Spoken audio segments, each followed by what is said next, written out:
Brad Colbo is probably the biggest YouTuber you've never heard of, with close to 1 million subscribers. A self-professed tech nerd and an artist, this former user experience designer quit the corporate rat race to be his own boss, and today is a full-time YouTuber reviewing tech for creatives. And by tech, I mean iPads, tablets, and other gadgets for drawing and creating cool art. In my interview with him, Brad shares how he took the scary leap of leaving a full-time job and how he grew a sustainable business at the back of his YouTube channel later in life. And it all started with a turtle. Welcome to The Creative Second Act, a show about creators, teachers, and storytellers over 40 making an impact on YouTube and other platforms, and their journeys of reinventing themselves in the creative second act. Today's guest, Brad Colbo, is an illustrator, designer, and a content creator on YouTube. He would say that he reviews tech for creative professionals, and I can't wait to ask him what he means by creative professionals, but from watching a lot of his YouTube videos, I can tell you he is great at reviewing both software and hardware, and that he's also very, very fun, and I love his illustrations. So Brad, welcome to the show.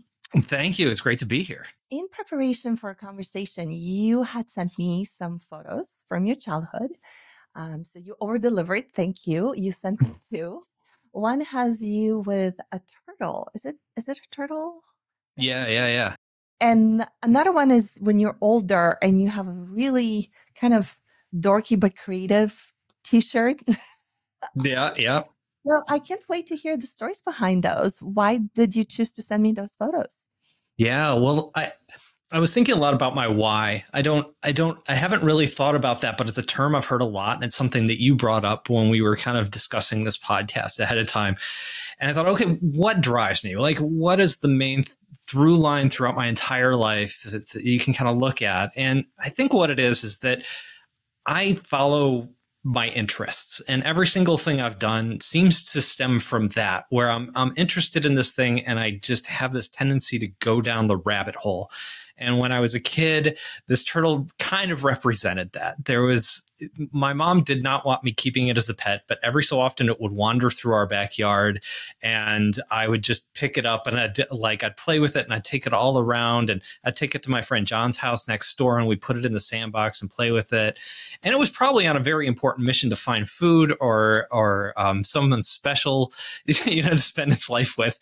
But we were distracting it and it was just a great thing to have. But for one summer, that was our turtle. And we would when we'd see it in our backyard, we'd play with it. And it was our friend. And then we'd take it to the lake because there was this golf course kind of behind our development. And we thought that's probably where it's coming from and where it wants to live. And it's just that sense of kind of following your whims and finding that adventure that throughout our lives, throughout my life, I've just found to be like the recipe for success is just finding the interesting part of what you're doing and just following that line.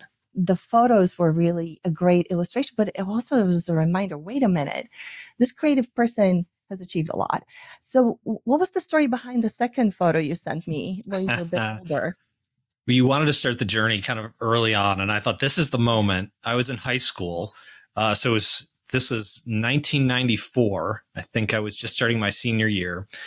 And in the 90s were a different time. So if I know your audience, you're kind of aiming at career professionals, but if you're younger and you're watching this, it was like there was no internet. There was internet, but getting on it was not easy. And so I worked at a summer camp when I was in high school and in college. And when I was in high school, I remember meeting a guy who's he worked as the director of one of the age groups. And that was a cushy job that you had. Like that was usually a volunteer job.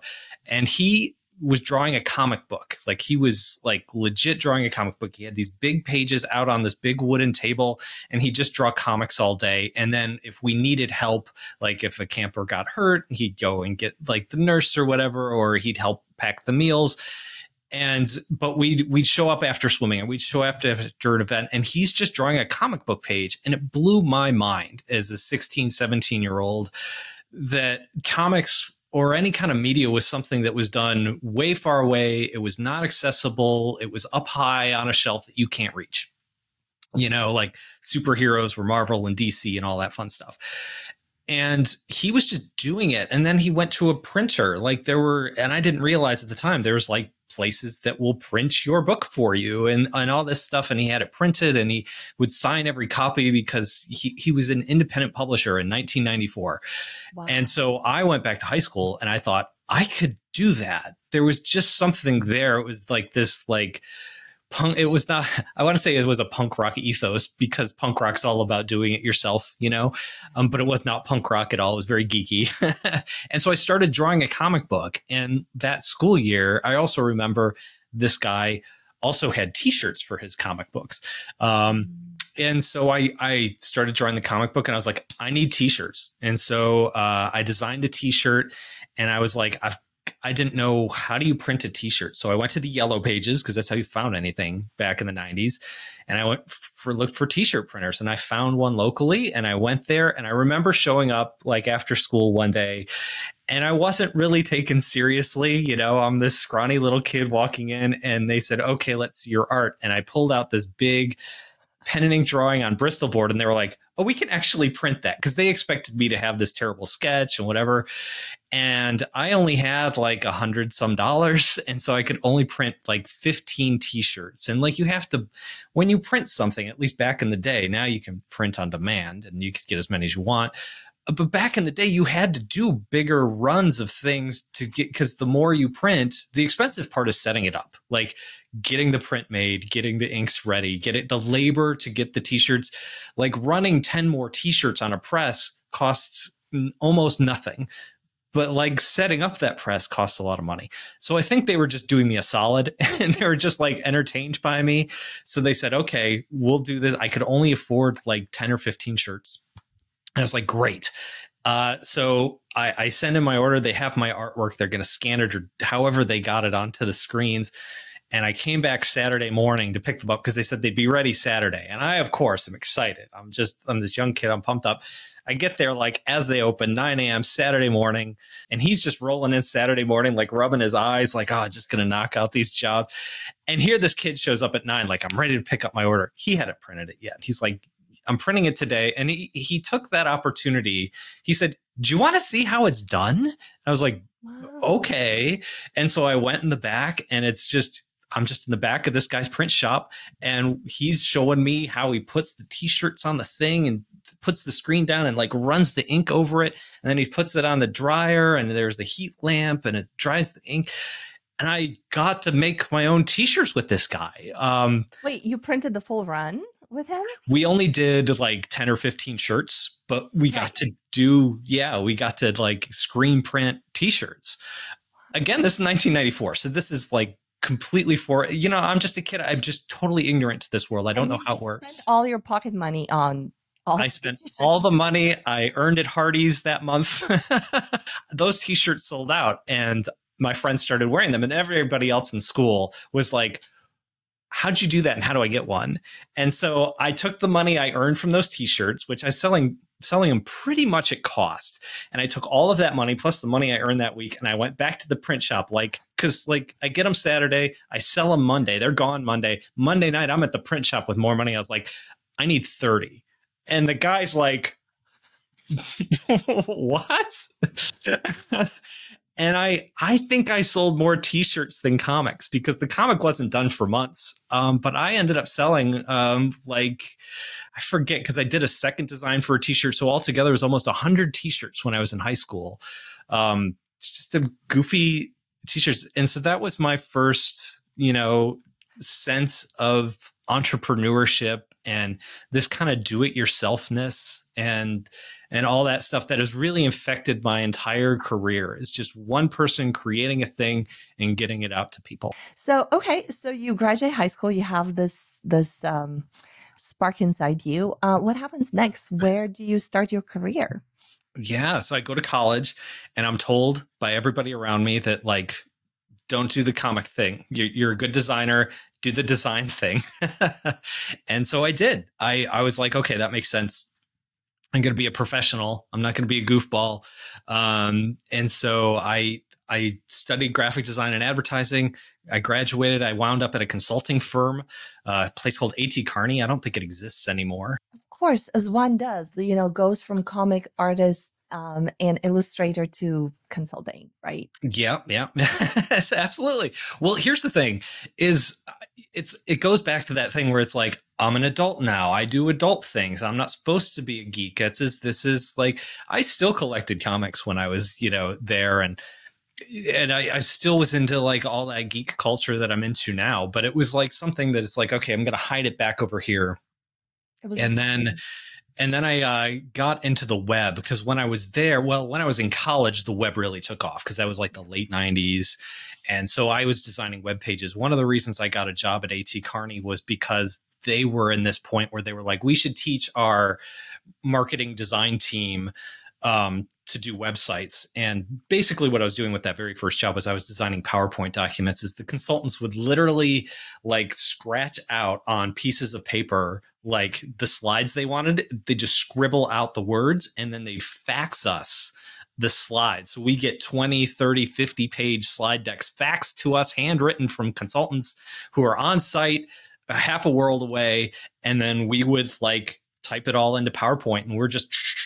So it was not a glamorous design job, but it was a great first design job. And I knew the web and we were starting to try to figure out how to incorporate that in there.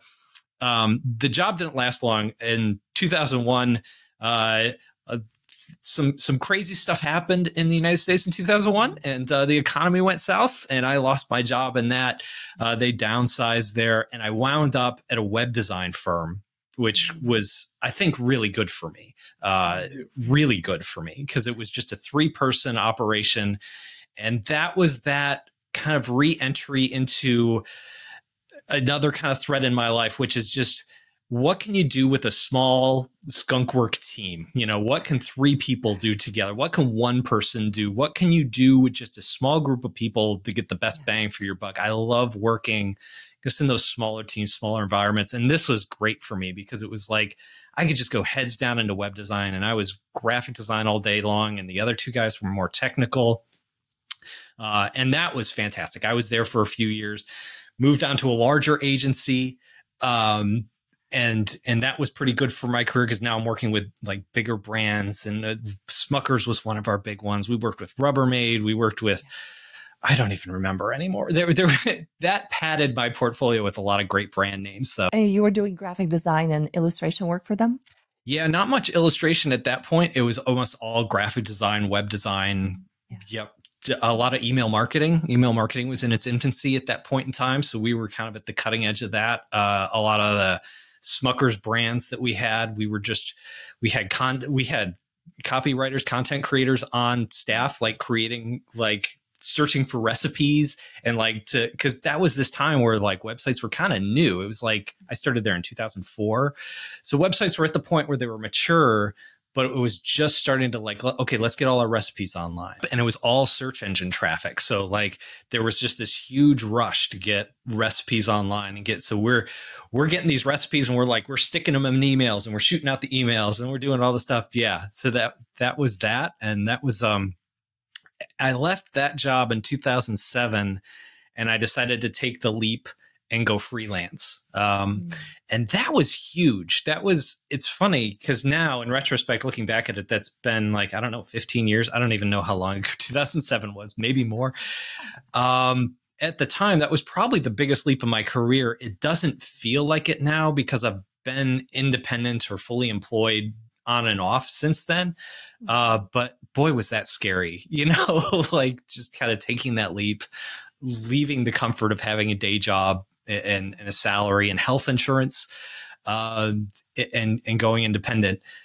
But that was the best thing that happened to me because that was the moment where it was like, oh, nothing can hurt me. I was laid off in 2001 from my first job. And then you always kind of, after that, you kind of hang on to a job for dear life because you're like, oh, I know what it's like. It took me almost a year to find something. Yeah. And then once I freelanced and kind of contracted, I was like, oh, it wasn't easy, but it wasn't hard either. It's doable. And so that was the moment where it was like, okay, I can take risks. whatever happens with any other thing that I try, it can fail. I can always I got a Rolodex of people now, and I can just ping the people and have lunch and get that network rolling for me and getting things going. That was the best thing that ever happened in my career. Was there a specific trigger point, or was there someone or something that happened that kind of that made you convinced that this was the right time? That it could work. So around that time, I had started attending local meetups. Again, following your thread of what you find fascinating. There was web design was going in one direction, and so we'll go back in time to 2007. And at the time, Internet Explorer was the browser. I think Google Chrome had just come out or was about to come out. Firefox was around. Yeah. It was Firefox type of competitor. Chrome was like barely there. Yeah. Chrome was like brand new. And so everything, like 96% of all internet traffic went to Internet Explorer 6. And Internet Explorer 6 was kind of its own beast. Just the way websites were designed at the time, they were designed in table. Everything was designed to work in Internet Explorer 6. But there was this movement had been underway for years for web standards. And so at the time, web standards was a big deal. And I was trying to introduce it at the consulting company that I worked for. And we were meeting resistance because it's like, well, okay, it's much harder to design. If you use web standards, like that's great because one, Google loves it. We didn't know at the time, but when you design with web standards, guess what? It works a lot better on a mobile phone. Like there's all these benefits towards it, but we couldn't see the benefits in that exact moment. And so there was some resistance internally because it was like, right now it's adding to the workload because we design for web standards. That means we're serving up a website that may not work exactly right in Internet Explorer 6. But what happens over the next few years is the internet changes, Chrome becomes huge, Internet Explorer loses, market share, and web standards become a thing. And then of course mobile phones hit, and then everything goes responsive, and it just dovetails together. Yeah. But at that point in time, I was just fascinated by web standards. And that was like, because I was frustrated building websites that just broke in other browsers because I didn't like Internet Explorer 6. So this was basically meetup.com was a website where, it still exists, I think, where you can kind of get together with people with the same interests. So I met some of my lifelong friends in that group. I started going, every month to those meetings, and we became like this core group of people who just wanted to vent about how we wanted to build these cool websites, but couldn't because Internet Explorer couldn't run them. And we just started meeting and talking. And one of the guys who showed up to our meetings wrote the book on CSS. His name is Eric Meyer. He happens to live here in Cleveland. And he just shows up one day to this. It's kind of like the Pope showing up to your Bible study. It's a big deal when Eric Meyer shows up to your web standards group. He's the one who wrote the book. Right. My friends were like, he's a big deal. Like when he showed up, they were like, you don't understand. He's a big deal. And I go home that night after I met him and I was like, I have a CSS book. I pull it off the shelf. I was like, oh, Eric wrote my book. Like I wasn't paying attention to who had written the book I was learning from. And so it was a big deal. And over time, that group grew and people started coming, and then we started meeting at a local community college and having like basically monthly people coming in and doing talks about like what they're working on. So like here in Cleveland, the employers are Cleveland Clinic, Progressive Insurance, American Greetings, those big corporate companies that really employ a lot of people in these spaces. And we would just have them come in and say, okay, you just did a big project and that was a lot of work. You want to talk about it? And so we'd have them come in and talk about the problems they have and how they overcame them. And we just had just all these local web designers coming in. And I was lucky to be one of the organizers and part of that core group early on. And amazing. That really became a really great group for networking. And so after doing that for about a year, I just met so many different people and talking to them and seeing people who were freelancing. Actually, I remember one day we had an after party. We go to a Holiday Inn, like they have a little bar next door. And so we're just at the local hotel bar and we're just talking. And it's like 30 of us hanging out after this meeting. And we're there for like 20 minutes. And all of a sudden, like the karaoke band starts and we can't talk. We can't like hear each other. It's like too loud. And so I remember this so vividly because that was the first day I saw an iPhone. The first iPhone had come out in the summer of 2007. One of my friends had it and we're all like looking at it and he's showing us how it works and we're kind of geeking out over it. So we go into the lobby of the Holiday Inn and we're just sitting on the floor and the couches and we kind of took, because we couldn't hear each other speak, we were waiting to be kicked out. But I remember sitting on the floor because there was no more couches next to these two guys who were also like freelancers.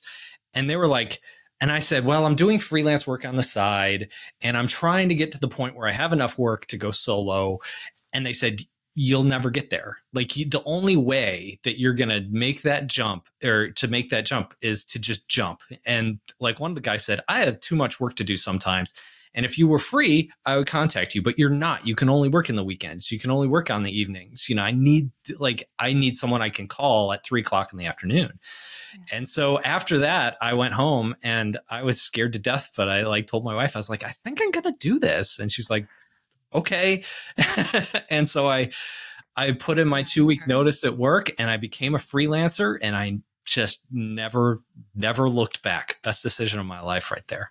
Amazing. Amazing. Now you're a freelancer. And then at what point do you decide to start creating YouTube videos? Yeah. So we had, I'm freelancing. I'm doing lots of different things, kind of following those interests again. That meetup group that I mentioned, I'm glad that came up because there's this little thread that just kind of goes nowhere in my career where after we had been doing the group for years, we had decided that we should start doing a conference. Well, one guy, there were 3 of us who organized the group. And my other friend, his name is Brad too, my good buddy Brad. He kept saying, because we had started going to conferences in other cities, DC, Boston, you know, Chicago, and seeing how they put on conferences. And he's like, we could do this because people were telling us like Cleveland's not quite big enough of a market to support a conference like ours, which totally get. I think that's legit. But as a Clevelander, someone who loves the city, I was also like, I bet we could do it.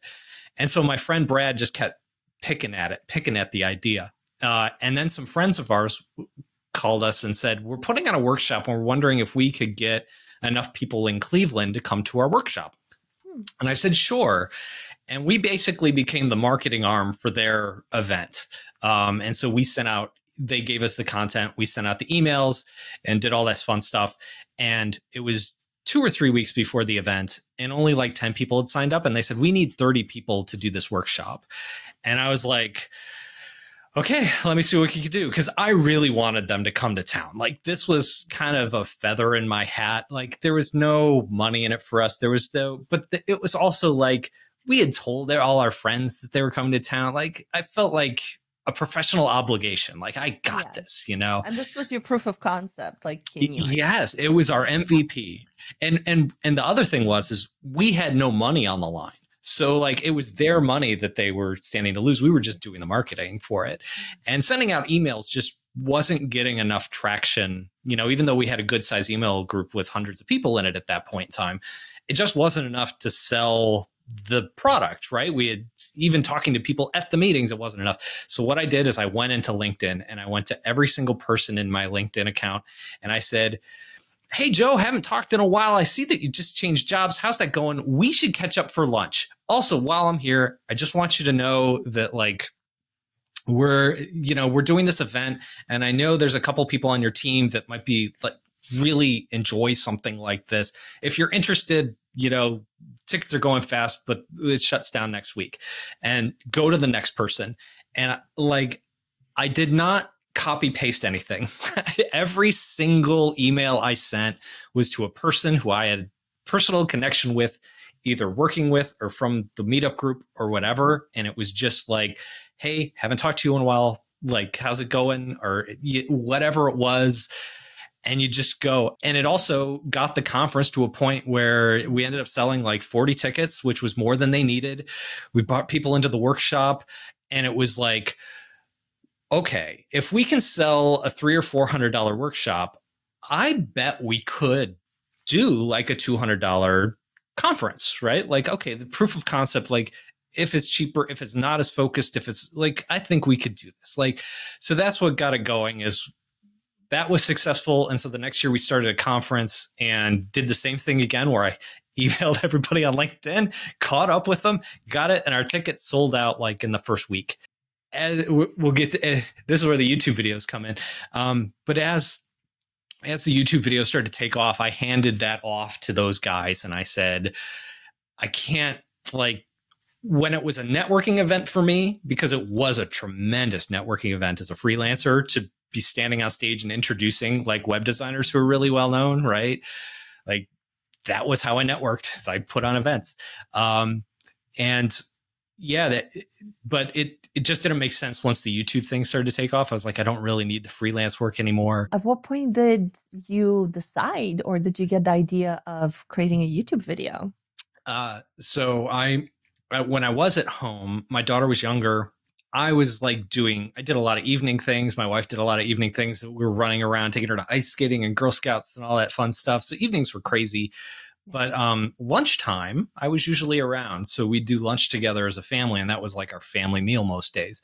And we started watching at the end of lunch, like a YouTube video, like an educational YouTube video. And I was watching, there's a series called Crash Course, which is done by John and Hank Green, very well-known authors and YouTubers and just fantastic all-around guys.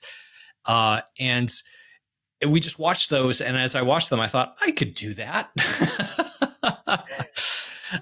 And do those t-shirts, I could do that. Yeah, that looks like fun. There were a couple other things going on at the time. So Adobe had shifted from pay for your bundle of software every few years for an upgrade to their pay monthly model. And even though the pay monthly model is not very popular, one good thing came out of it, at least for me, which was I used to pay for the web design bundle, which had like Photoshop and Illustrator and that sort of stuff in it. But now I had everything, and I had never had Premiere Pro, After Effects. Like, there was just, I had access to all this stuff now, all this software that I'd never played with before. And so I started doing videos and screen captures of my wireframes. I kind of transitioned in my career from the guy who did graphic design and illustration for websites to just doing wireframes, because I found that the junior designers were really talented and can make things look good, but they needed someone to figure out where everything went, and they needed big picture. Yeah, like project manager says, we need to get, like, this is what we want the end product to be. How do we get there from here?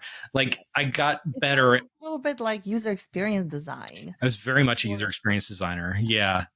By the end of my career, I called myself a UX designer. Actually, by the end of my career, I was calling myself a product designer, which I think is still a term. I don't know what people call themselves. It is. It usually.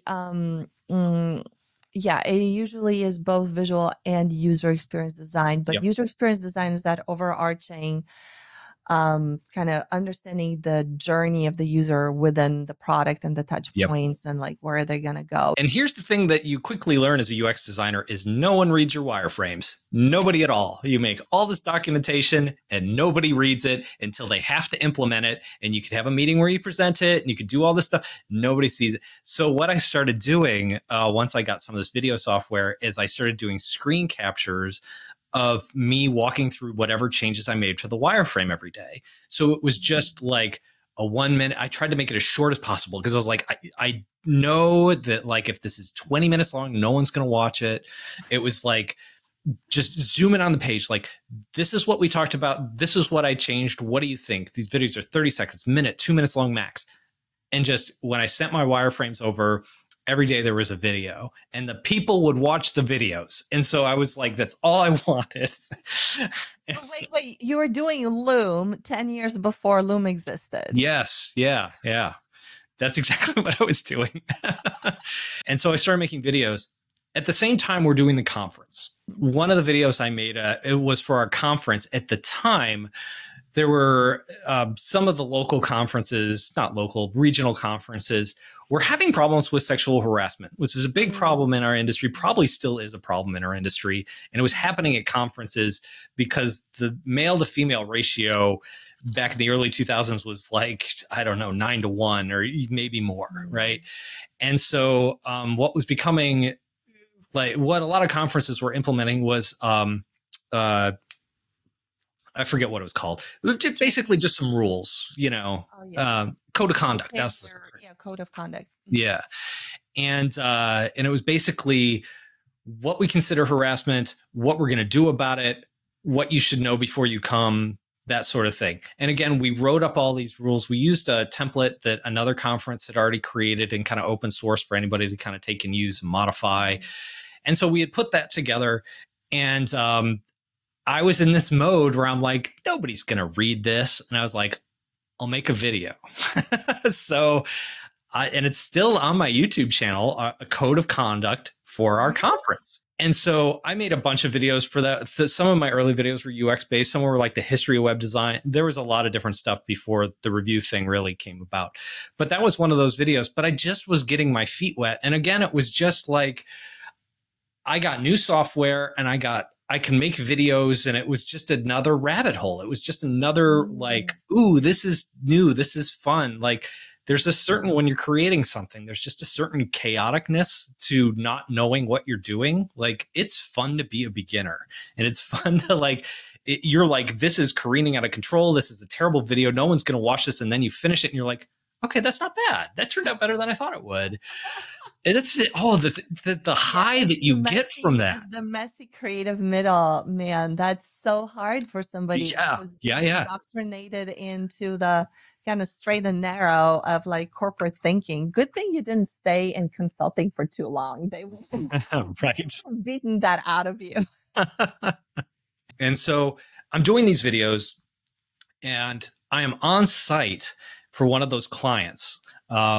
And they're a telephony company. They work, I don't know how to describe it, but basically we're building software for phones, and it's like systems that handle like waiting and wait times and all this stuff. And there's backends with statistics and data, and it's way more complicated than you'd think it would be. But data centers and call centers, I should say, are fascinating, complex things, and how they work and how they handle overflow and all that fun stuff.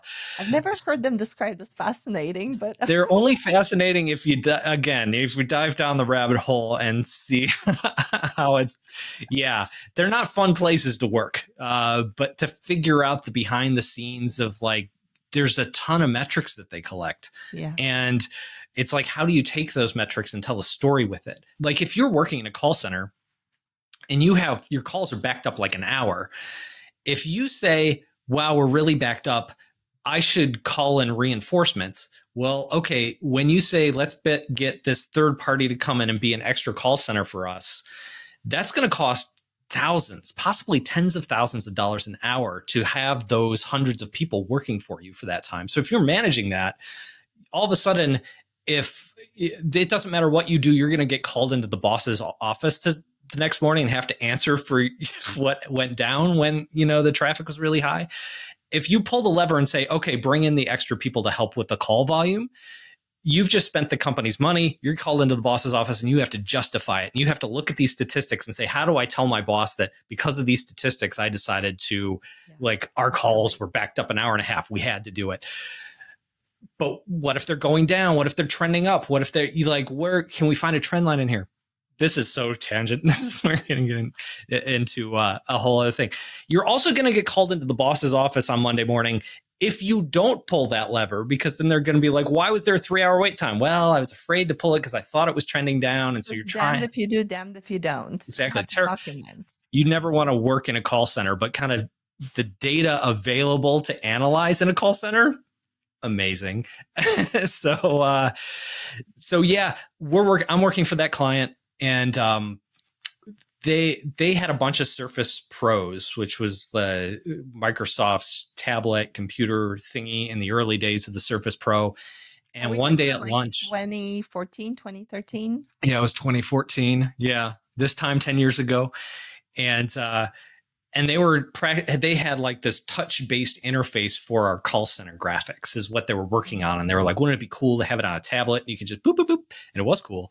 And so we were kind of designing something around that, and my buddy who was a developer there said, I've been using the pen, and he knew that one of the things that drove me nuts was pens for iPads. I kept trying different pens for the iPad. This was before the Apple Pencil. None of them worked well. And I just would go on rants about how the iPad would be the perfect mobile drawing tablet if only it had a perfectly working pen. And he's like, you got to try the Surface Pro. This pen is great. So before Apple introduced their Apple Pencil, there were third-party makers of pens? Yes. Yeah. Yeah. Some of them had like little styrofoam tips. So they were really big and they weren't super accurate. There was no, and then some were trying to use the Bluetooth features of the iPad to replicate pressure sensitivity. So you'd press hard or you'd press fast or you move faster. Reliable, especially with Bluetooth. Yeah. Oh, it was awful. And they were expensive too. So you spend $100 on a stylus, they could do all this stuff and it was horrible. It was awful. And when did Apple introduce their own pencils? 2015. Yeah, the fall of 2015. Yeah. So I used the Surface tablet in 2014 and the stylus was a revelation. I was like, oh my gosh. Microsoft did their pencil before Apple did their Yes. Yeah. Yeah. Oh. Yeah. In retrospect, like looking at it now, it's not a great pen for drawing. It's built more around palm recognition and notes and like I won't get into the details of geeking out about the pen. But at the time, it was like, holy cow, it was light years better than anything else I'd used outside of like a Wacom tablet, which was big and heavy and had a power brick and, you couldn't really take it with you. And so I was like, this is amazing. So I'm like, I'm going to buy one tonight. And my friend's like, you should wait a week because they're bringing out the Surface Pro 3 just in a couple days. And so I was like, okay, cool. So a few days later, after work, I go to the Microsoft store. I think I left early, like that afternoon. I'm at the Microsoft store. I'd never been to a Microsoft store. I'm an Apple guy. I walk in and I'm like, it's launch day. This is their big product launch. I'm used to iPhone launches where there's lines around the block. I'm like, okay, I'm going to be here for the next 2 hours. There was one guy in the store and he's playing Xbox in the corner. Like there was nobody. There was all these employees wearing like colorful, like Surface branded t-shirts. Oh my gosh, so embarrassing for and them. I was worried because I was like, oh no, they opened hours ago. They're out of Surfaces. Like this is there's balloons. They had sold out. I thought they'd sold out. They had not. They had plenty. And so I was like, I'm here for this Microsoft. Yeah. And so I was like, I'm here for the Surface. You have any left? And they're like, oh yeah. And so like everybody's excited, like somebody is here for the Surface. And so I got my Surface Pro and I got my type cover and they're like, we have burritos in the back. Do you want a burrito? I was like, no, I'm good. I've already had lunch. And it was a whole thing, but I was very excited. And so over the next few days, next week or so, I used it. I recorded a video. I posted it on YouTube. And so I posted this video and the description on my blog, and YouTube was the host. I did not think of YouTube as a social network. It was just a place to host the video so that it could stream to my blog. And I forgot about it. A few weeks later, I went to YouTube for something or other, probably sent there from somebody else's video. And I see the little circle in the corner by my icon, and there, it said like 99 plus. I was like, how do I have these notifications? So I click on it and it's like, whoa, and I realized, where did these comments come from? So I click through and there's hundreds and hundreds of comments on this video. And there's tens of thousands of views on this video. It was crazy because Accidentally went viral on YouTube. Yeah, like that was like dumb luck. But again, it took me a while to figure out what was going on because I was like, cool. And then I moved on with life. I didn't really think much of it. And a few weeks later, I was having lunch with a friend and he said, how much money? Because at that point it had like 50,000 views or something like that. Yeah. And he said, okay, how much money do you make in ad revenue from 50,000 views? And I thought, I don't know. I never turned on the money part? Like I don't know. And so he was shocked. He still is all about like affiliate marketing and that sort of thing. And he was doing all sorts of like little micro sites and things like that. And his whole side hustle was that kind of affiliate marketing angle. And were you aware that the partner program had invited you to monetize? Were you? I assume you had cleared the 1,000 subscriber limit and all that. Yeah. Was this on your radar screen that, oh, I've been invited to this thing, I don't know what it is? No, if I wasn't paying attention. I think that's how it happened, because I went back and I saw I don't remember, the requirements change every so often. Sure. The requirements were much lower then, so it was very easy to like clear that bar back then. And so I had to set up an AdSense account and then link it to the YouTube and get everything kind of going there. And there was an approval process, because they had to say, okay, you're a legitimate business. You're not, a scammer or whatever. Mm-hmm. So there were some checks and balances. It took a few days to actually get that set up. And then when it was running, I started making a few cents a day. But what really blew my mind was my buddy, who is, of course, all about affiliate marketing, said, you need to put an affiliate link on that video. Like, get it on there now. And so I was like, fine. Product, yeah. Went to Amazon, signed up for an affiliate link, put it on the video, just like, get the Surface Pro here link. And the next day, I had $25 in my affiliate account on Amazon. Like that. It was like instantaneous. Like someone had clicked on it, bought a Surface Pro, and I had $25. And that's when the light bulb went off. Like that's why I say like this is the 10-year anniversary of me becoming a YouTuber, because that was the moment where it was like, oh, this is a thing. That's how I mark the beginning of my channel, is like, oh, this is a business here. There's something here beyond just video hosting. I should also point out, it was another like 2 months before I made another $25 on that affiliate link. Like, but it wasn't $25. It was the principle that you. Yes. And it came at a great time in my life, because I had been freelancing. There were certain times like I joined, one of my clients like said, we want to bring you on full time. And I was like, okay. So I did that for a year, and then I left, and some of my friends started a consultancy, and they said, well, you could go freelance or you could join us and we'll just do it together and we'll just pay you to do what you do. And I said, okay. And so I kind of gone back and forth between freelancing and being gainfully employed. And I was just kind of at a point in my career where I felt like I had done a lot of things, but I was in the same spot. I was senior, I was doing well, but I wasn't like, I just felt like, okay, for everything I've done up to this point, I should be further along. And I knew enough from joining a startup. I was the art director for there was a startup that was doing, what we were trying to do was build a publishing system for the iPad, kind of like WordPress, but it was for books. So instead of creating an ebook, you would use this content management system to make a fancier book. So if you had a recipe book, you could actually visually see the recipes, you could embed videos, you could do all that fun stuff. Nice. And you could build books quickly that way. And we were trying to sell it to publishers. And this is 2010, 2011, right when the iPad launched. So it was really to kind of take advantage of that momentum. And so we're talking to publishers and that sort of thing. So I had like a small team of designers underneath me. And the thing I learned at that job was that I did not want to be a boss. That was not fun. It does not play to my strengths. I think I did okay. My team liked me, but I did not enjoy that job at all. Even though we're building something exciting, I felt like I'm not the one building it. I don't know. It was a life lesson. It was a learning thing. And so when I came out of that, because I was a successful freelancer, that job didn't work.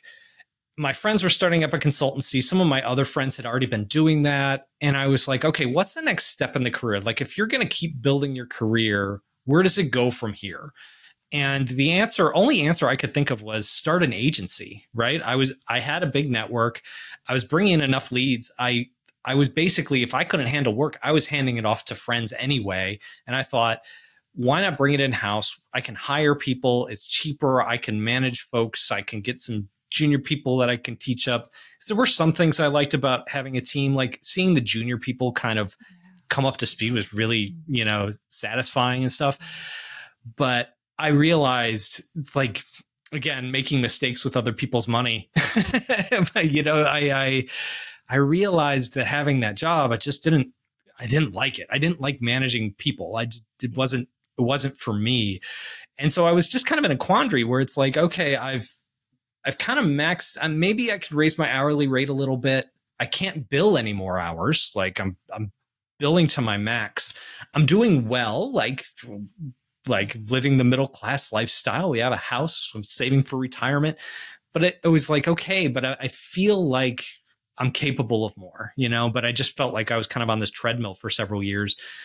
So when the YouTube thing started and I saw that passive income thing and realized, oh, this could work, it was mind blowing because, at first it's like, okay, you're making $10 a month in affiliate revenue and $5 a month or $10 a month or whatever it was in ad revenue. You're like, okay, so I made $20, $25 this month. Well, next month I made $30. The next month I made $50. The next month I made $80. And then you're like, oh, so as the audience grows, so does the income. And you could just kind of see the trajectory of it. And you could tell, we mentioned the iPad a minute ago. When Apple released the Apple Pencil, that was the moment my channel took off. That's when I stopped. Because that first year I was like, I'll do a video here and a video there. And then you take a few weeks off and then you do another. Once that iPad Pro came out, I was doing I had videos on what apps to draw on with the iPad, why the other styluses weren't very good. I had a year under my belt of talking about drawing with tech. And then this product just launches into this space and it blows up overnight. I'm in the right place, the right time. And so it was just, you're early. You're early as usual. Yeah, exactly. You gotta get there before the party gets going. I was the kid who was fascinated by the turtle and wanted to play with the turtle when nobody else thought it was cool. And then the turtle became cool. And I just happened to be there. And the right place, right time. Yeah, I got there early. And that the fall of 2015, things just kind of blew up because all of a sudden people were like going to my videos as a reference point. It was so weird and cool at the same time, where all of a sudden other tech YouTubers who are far more established would be like, well, illustrator Brad Colbo says this about the pen, because they were just doodling with these things. And then they needed some kind of source to say, is it good or is it not good? And I became that source. You like established the niche within the product category. Yeah. And I want to give you a little bit more credit than you give yourself. And I think this is a pattern with you because you're so humble. But I think it's important to recognize that lots of people, when the iPad blew up, lots of people were doing reviews of the iPad, video reviews on YouTube.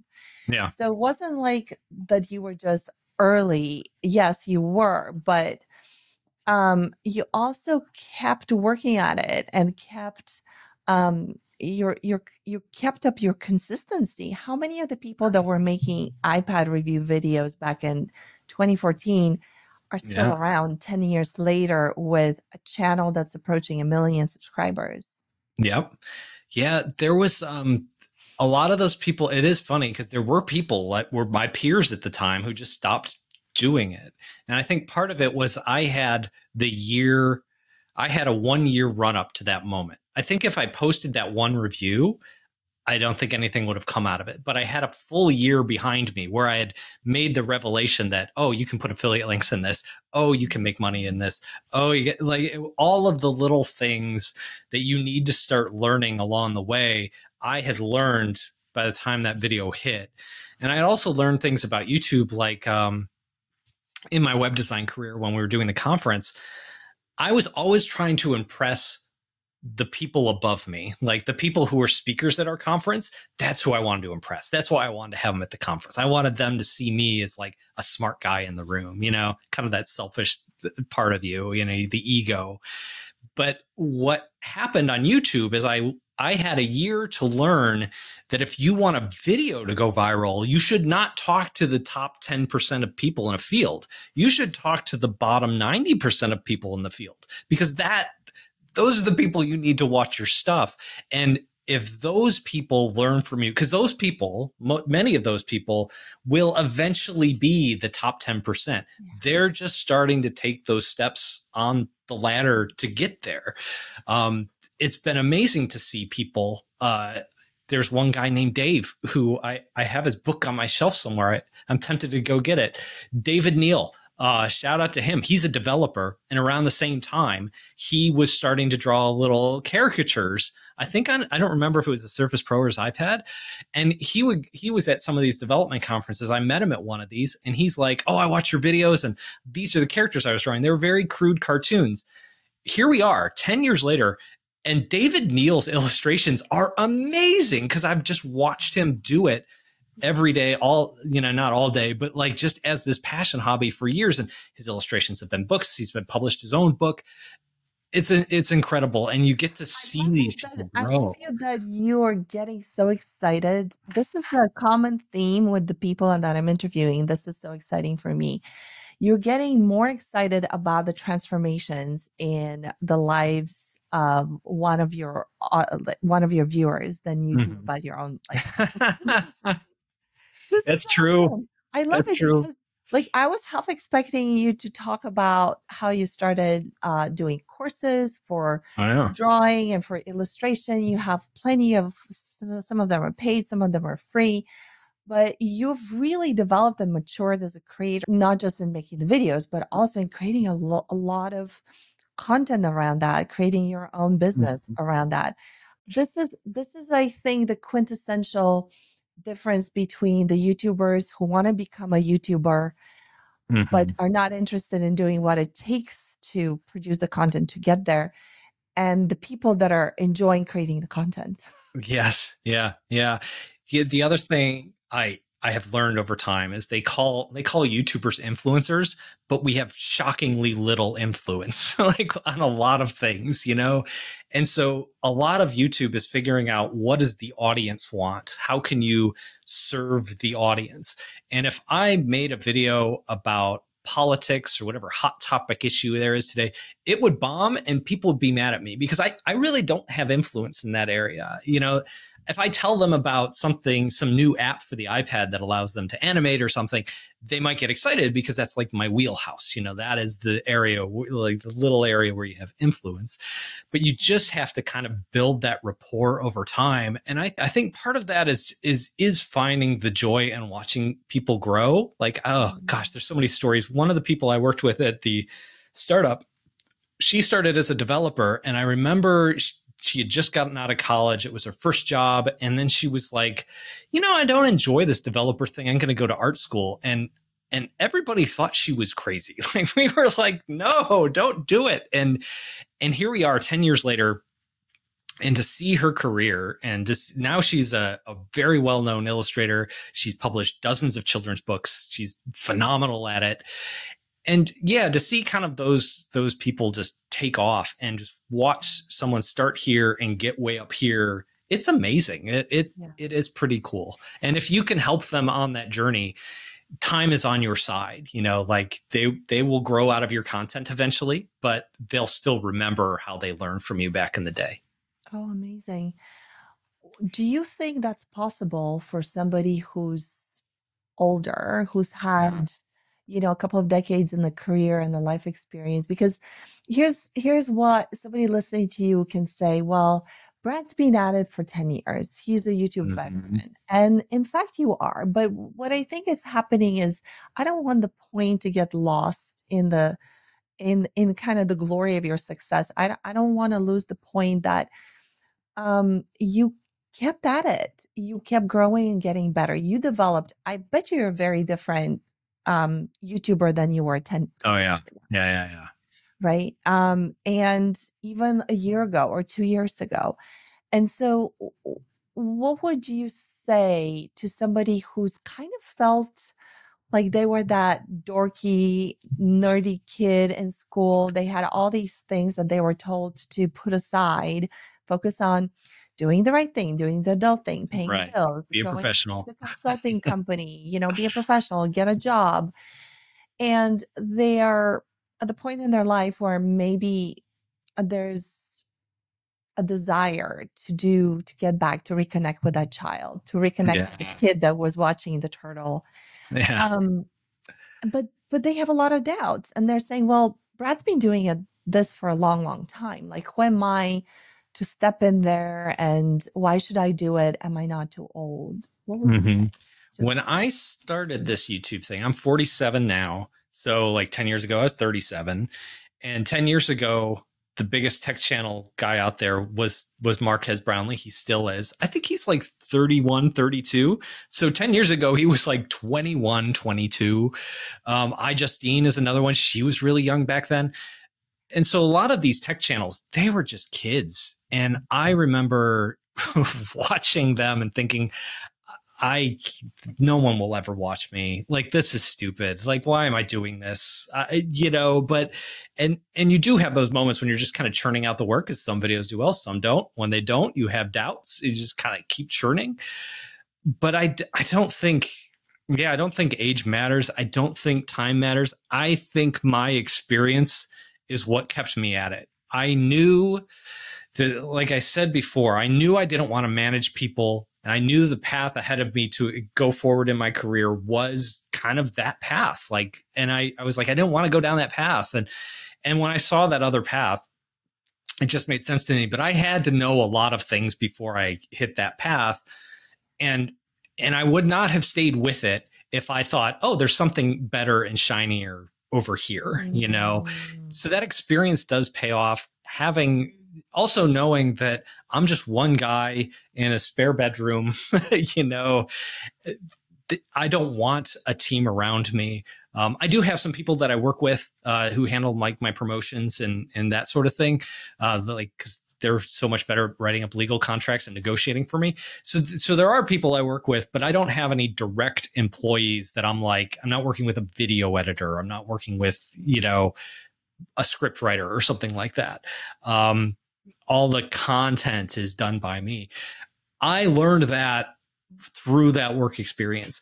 So I think everybody's going to bring that with them, and that is going to be your strength.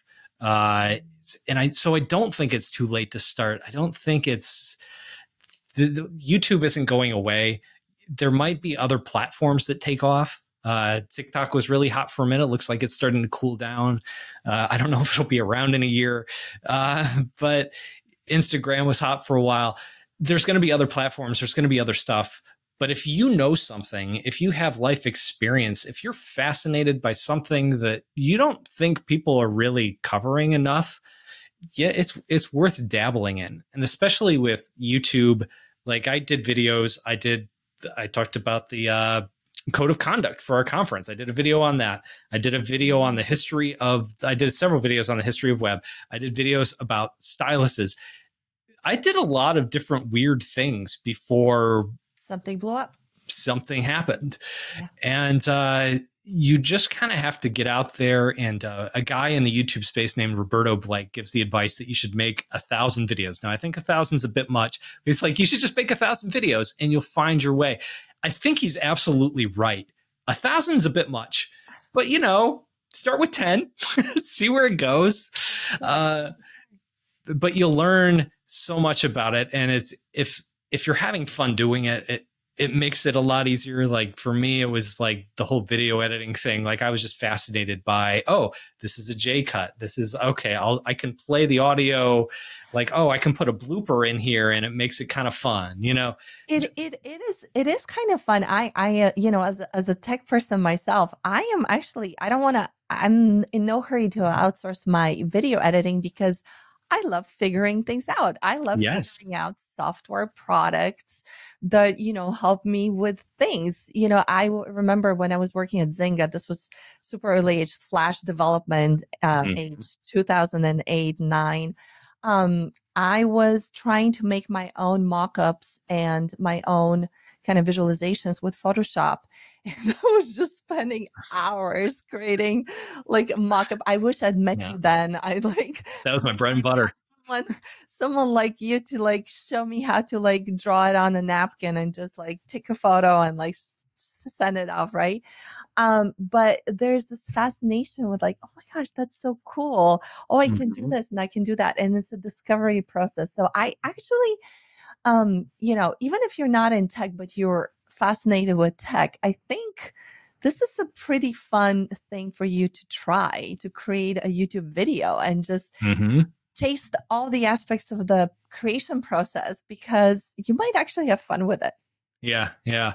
I so there's two stories that come to mind. So the first one is I remember in my early days of the YouTube channel, there's this weird okay, so you start a YouTube channel and you don't have many subscribers. I had a few hundred subscribers and it was like I was just doing this thing. It was stupid. And I didn't tell anybody. Like I didn't tell so some of my friends knew, but I wasn't telling like people in there were some people in tech who got it, like my friend who did affiliate marketing. He was like, oh, video's big in affiliate marketing, you should do it. Like it's great to have people like that on my side. But there were other people in my life who were like, I don't know, school teachers, worked at banks, like other friends from I did not tell them. And I remember one year it was at the point where the channel was making enough money, and since I was freelancing at the time, I was splitting my time where I'm like, okay, 2 days a week on the channel, 3 days a week on client work, and I kind of slowly moved my way. And I was at the point where I'm like, this will be my job someday. Like I could see the trajectory. I could see the way things were going. I could see the business model. It was like, this will happen. Like I know it's going to happen. It's just going to take time and I'm going to have to keep running. And I was at that point, but it wasn't at the point where it was impressive to anyone. You know what I mean? Like it was, you know what I mean? It was just like, I it looked totally know what weird. you mean. I feel like the weirdo among my like business school classmates who are like Yeah. investors and Yep. CEOs and CFOs and a very important, corporate employees and executives. And I'm like, did I just waste my time and And money that doing my segment for me, yeah, education? for me, that was like a 2 or 3 year window where I'm like, I can't tell anybody what I'm doing with my evenings and weekends. So I remember going to dinner one night with friends. Our kids were off at camp, so we called it, I forget what we called it. We used to have like this camp where we'd our kids would go to camp, and so we would get together a few nights a week and try different restaurants we'd never been to. And so one night we're at a restaurant and we're talking about it, and I said, "Oh yeah, I'm spending 2 days a week running a YouTube channel." And I remember those two, the other couple, they looked at each other and they kind of smirked a little bit. And I died inside because I knew like these are good friends. They want the best for me. But I knew what they were thinking. I knew like in that moment, I was like, oh, they don't get it. Like they don't. And I felt like I love them to death. They're still great friends. But it's that moment, where you just feel this big and they don't think that anymore. Like 2 years later, they're like, "Oh, okay. How does this work? How does it make money? Apple sent you product for free?" Like, it's like, "Oh, okay, we get it now." And I have this phrase that I kind of repeat in my head every so often, which is, how does it go? It's, every idea is a terrible idea until suddenly it's not. And one of my heroes is Jim Henson, who created the Muppets and Sesame Street and everything. And I can only imagine what he was like in the 1960s. You've got this guy, he's a hippie. He's got long hair. He's got this scraggly beard. He couldn't have weighed more than 90 pounds wet. Like he was this skinny guy. He gets out of his car to meet you and he sounds like Kermit the Frog because he literally voices Kermit the Frog, right? No, when he did that, Yeah. So he that's his gets, so voice. Oh, well, yeah, he sounded like, if you ever hear an interview with him, he sounds like Kermit the Frog because he voiced Kermit the Frog. Like Kermit the Frog is cartooned up a little bit, but like when you hear Jim Henson, like you're like, oh yeah, that's Kermit the Frog there, right? And so you have this just goofy guy and he's going from place to place with a car full of puppets. How weird he must have looked in 1967. You know what I mean? Like just the weirdest guy in the world. And he keeps at it and he keeps at it and he keeps at it. And he wants to do puppet shows. What a stupid idea that this young man had. But then He gets a public access TV show to say, okay, you could do your puppet show for kids. And then it's a hit. And then all of a sudden it goes national. Every idea is a terrible idea until suddenly it's not. And now we look at Jim Henson as this brilliant creator who's given us all these amazing things and just this just trail of awesomeness. But man, when he started, he must have looked stupid. He looked crazy to everybody. But now he's not. And you just kind of have to like accept a little bit of public ridicule. It hurts. It's not fun. People are going to think you're crazy, but when your idea works, and if you're willing to put in the work, and it can work, and if you can see trail markers along the way, like that's something that I saw. There's another tech YouTuber here in Cleveland, Tech Gear Talks, my friend Sagi. We have lunch every so often, and he tells me the same thing. Like he has the same story where he's like, oh yeah, I knew like at a certain point you could just see that growth curve. And as long as you can kind of see that trajectory and see, oh, people are really responding to this, or, oh, there's more people talking to me today than there was yesterday. It may not seem like a lot, but if you can kind of start to get that traction, keep at it, and if you're not finding the traction, just change your playbook, change your content, shift a little bit. There will be times where you see dips, but you just kind of want to see, okay, what does the last 6 months look like? What are the trend lines over time? That was a bad week. That was a bad 2 weeks, but how did the month look? It's just finding that traction and just keeping on. Wow, I love this. Thank you so much for sharing this. This has been phenomenal. And I wish we had more time to go into the evolution of your revenue, because I know that you have courses, you have paid courses, you have sponsorship revenue as well, the AdSense, tons of views. I just want to congratulate you on an amazing 10-year journey. Oh, thank you. On just being the YouTube Jim Henson. I'll take it. Honestly, I moved to tears just visualizing this little boy with a turtle and just going at it and connecting with his curiosity, connecting with his joy, and persevering through the times when he must have looked weird and being made fun of. So for those of you listening, you're not too old, even if you have education that says you should be working in an office, being a boss, or doing something that's expected of you. There's other ways there, and there's inspiration. And thank you, Brad, for providing the inspiration. I'm truly All right. It's my pleasure. This is a great conversation. Thank you.